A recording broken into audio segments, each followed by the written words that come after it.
আপনাদের কারো কি মনে হয় যে হুজুর এমপি হওয়ার পরে ঢাকা শহরে বাড়ি করার জন্য ব্যস্ত হয়ে যাবে? হুজুরের এখন যেমন ঢাকা শহরে কোনো বাড়ি নেই, ফরিদপুরে কোনো বাড়ি নেই, সালতাও নাই, ওই বাহিরটা যেটুকু আছে এটুকু।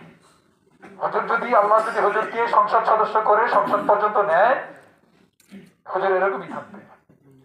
কিন্তু পরিমাণ লোভ হুজুরের মধ্যে নাই। অথচ বিগত দিনে যারা ছিল তাদের অবস্থা কি, যে তরিকুল ভাই বলছে, তাদের উদ্দেশ্যই ছিল যে টাকা পয়সা খরচ করে যদি এমপি হইতে পারি, 5 কোটি খরচ করবো, 20 কোটি টাকা কামাই বিদেশ চলে যাবো। কিন্তু আমাদের হুজুর কি বিদেশে চলে যাবে? আর একটা কথা, সকলের যে দুশ্চিন্তায় ভুগতেছেন আমি ক্লিয়ার করে দিই, যে সমস্ত লিডাররা একদিকে চলে গেল জানেন তো। আমি 3-4 দিন আগে ফেসবুকে একটা পোস্ট করছি, নেতা না জনতা, জনতা, নেতা না জনতা, জনতা। আমরা এখানে লোক আছি 200, একজনও নেতা নাই। আছে এখানে কোনো নেতা আছে? আমরা কেউ নেতা? হ্যাঁ, তাই তো আপনাদের চিন্তা করার কিছু নেই। অনেকে বলে যে তারা চাপ দিবে, ভয় দেখাবে, কোনো সুযোগ নাই চাপ দেওয়ার। সেও রক্ত মাংস করা মানুষ, আমিও রক্ত মাংস করা মানুষ। চোখ রান্না করে তাকালে চোখ উল্টো ফেলে দিব।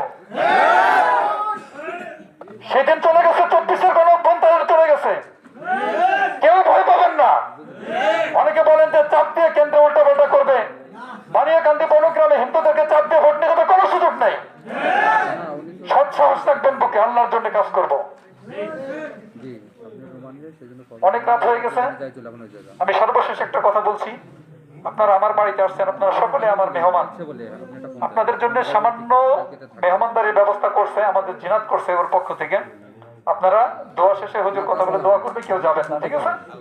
এ পর্যায়ে আপনাদের সামনে আপনাদের সকলের প্রাণপ্রিয় ব্যক্তি জনাব আল্লামা শাহ আকরাম আলী বাহিরদিয়া হুজুর কথা বলবে এবং আমাদের শহীদ শরীফ ওসমান হাদির জন্য দোয়া করে আজকের এই আলোচনা শেষ করবেন ইনশাআল্লাহ।